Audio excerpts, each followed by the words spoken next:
আসসালামু আলাইকুম, কেমন আছেন আপনারা? অবশ্যই কমেন্টে বলবেন। তো আজকে আমি দেখাতে চলেছি আমার ফেন্সি কবুতরগুলোকে, কেননা আজকে তারা সবাই অনেক বড় হয়ে গেছে। ও এই প্রচণ্ড ঠান্ডায় কিভাবে কবুতরদের যত্ন নেবেন এবং কবুতরকে কিভাবে সেফটি রাখবেন সেগুলো আজকে আপনাদেরকে বলবো।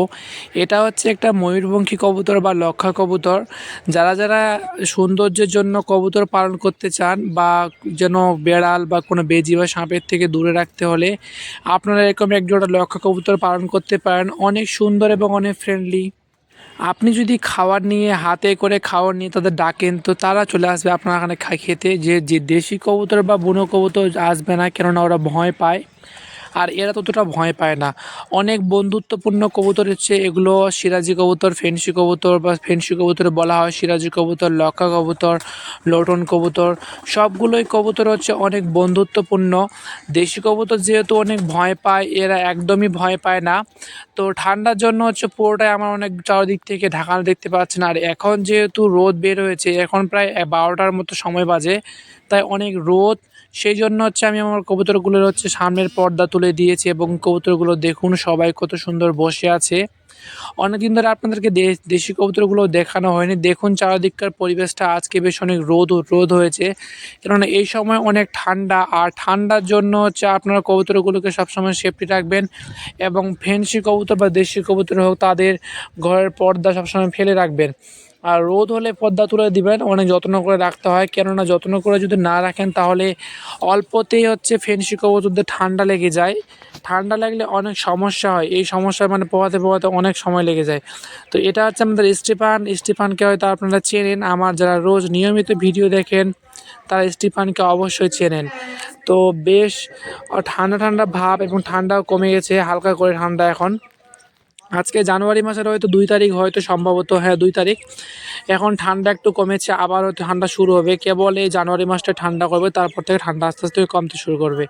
প্রায় 1.5 থেকে 2 মাস কবুতরগুলোকে একটু যত্ন নিলেই ঠিক হয়ে যাবে। এগুলো আমার সুন্দরী এবং স্টিফানের ক্রস, দেশির সঙ্গে ক্রস হয়ে যে বাচ্চা দুটো বের হয়েছে, একদম দুটোই হালকা ফ্যাক্সা টাইপের লাল। আর একে তো আপনারা সবাই চেনেন, এটা স্টিফানের বেবি। এরা পায়ের ফেদারগুলো মাশাআল্লাহ অনেক সুন্দর হয়েছে। আরেক জোড়া কবুতর হয়তো নিব আমি, দেখা যাক যদি তাদের ঘরটা সুন্দর করে মেরামত করতে পারি।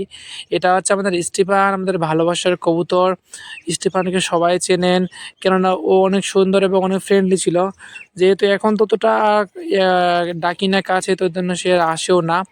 তো বেশ সুন্দর। আর আপনারা কে কে কবুতর পালন করবেন অবশ্যই কমেন্ট করে বলবেন, এবং কবুতর পালন কাদের কাদের ভালো লাগে দেখবেন। আপনারা জিনিস দেখাচ্ছি, এগুলো ডিমের খোসা। আমি হাত দিয়ে যে ভেঙে দিচ্ছি কিছুটা পরিমাণে, তারপর আমি ভিতরে দেবো। দেখবেন এই যে ভিতরে দিয়ে দিলাম, আমি বাইরে বসে আছি। আর এই যে দেখবেন আমাদের ময়ূরপঙ্খী, এটা মাদি। তো এই যে সে ডিমের খোসাগুলো কত সুন্দর করে খাচ্ছে। কবুতর তাদেরকে গ্রিট এবং ডিমের খোসা আপনি যদি দেন, তাহলে ওরা সুন্দর স্বাচ্ছন্দ্য বোধ করে খায়। ডিমের খোসা ওদের প্রচণ্ড ফেভারিট, যে একটা ফেভারিট জাতীয় খাবার। আর পোড়া মাটি বা চুলোর যেগুলো মাটিগুলো পুড়ে যায়, সেগুলো বা ইট আপনার গুঁড়ো করে দিতে পারেন গ্রিট হিসাবে। ততটা পরিচর্যা না, মানে মিডিয়াম যদি আপনার ম্যানেজমেন্ট ব্যবস্থা ঠিক থাকে তাহলে অল্প পরিচর্যায় সুন্দর হয়ে যাবে। যেহেতু আমার ততটা ঠিক নেই, ঘরটা আমার ঠিকঠাক আজ পর্যন্ত বানাতেই পারি না ভালো করে, টেম্পোরারি টাইপের বানিয়ে রেখেছি। ওই জন্য এই অবস্থা, হয়তো বর্ষার সময় ঘরটা যাবে না, আমাকে ঠিক করে বানাতে হবে। যেহেতু আমরা দ্বিতীয় তলা তৈরি করব, ওই জন্য ঘরটা ঠিক করে বানাচ্ছি না আমি, নাহলে তো সুন্দর করে বানাতাম। এই যে দেখুন আমাদের লক্ষা বেবিটা কত সুন্দর